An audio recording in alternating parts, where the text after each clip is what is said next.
The monster we created is a bizarre, even grotesque parody of a human being. Its face has been placed on its belly, and the Blemie, for that is the name of this somewhat twisted creature, is completely headless. So how does this creature actually live? Welcome to another story from grim dark fantasy world building project called Cursed Bestiary. The dark wilderness of Dola is home to many beasts. Most of them are dangerous monsters, deadly to humans. Nevertheless, the chaotic fog doesn't always spit out creatures armed with teeth and claws. Some of its creations seems almost a pathetic parody of man, created only to show people a grotesque image of humanity. Such creatures are precisely the monsters classified by Dolan scholars as half-humans, and the most common representative of this group is the Blemie. Blemie is shorter than the average human, reaching an average height of 1.5 meters. Its physical look can be most simplified compared to a headless human body. The eyes, nose and the mouth are spread over the torso, forming the equivalent of a face. The mouth leads directly to underbelly, lacking intestines. The food consumed by the Blemie dissolves and is absorbed directly into the oro-abdominal cavity. The nose is located on the sternum, while the eyes are located in the upper part of the torso. Thus, the Blemie's chest is also its skull.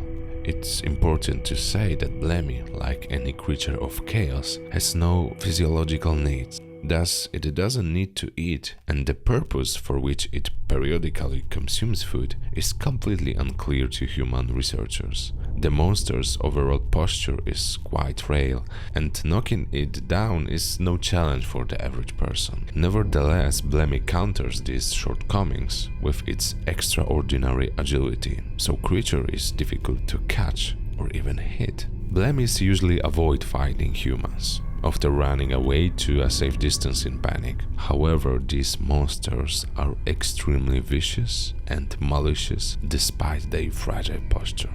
They treat any creature weaker than them with extreme aggression. A person who is found by a pack of Blemies, especially while being unconscious or injured, will end very badly.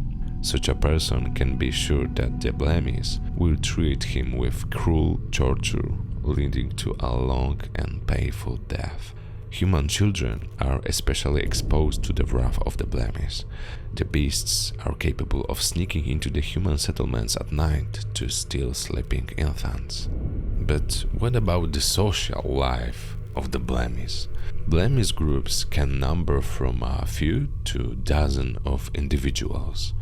Although they can be considered an intelligent race, they are capable of using primitive tools, which is probably a legacy of their human origins. They are able to make their own weapons in form of primitive spear or mace. They can use a metal tools made by humans, such as an old scythe or a broken spearhead. Individually, they are shy and run away from humans, hiding among the fog and bushes. However, in large groups, they can pose a problem for minor human settlements.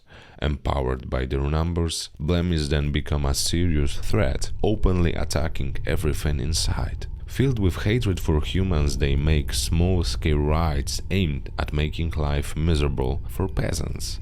They destroy and steal crops, kidnap and cripple livestock, break tools, and even kill local villagers. Herds of Blemies aren't uncommonly seen in the company of Tulok, a monster that is their kin, but much larger and more aggressive, which I will certainly tell you more about in the future.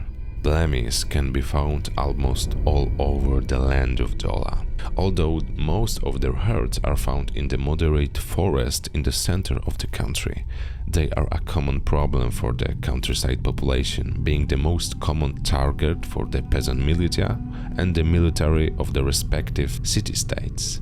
Almost every excursion outside the safe city walls involves the spotting of at least one Blemie. The creatures are a rat-like scourge, hated by peasants, who deal with Blemies as ruthless as the Blemies themselves deal with captured humans.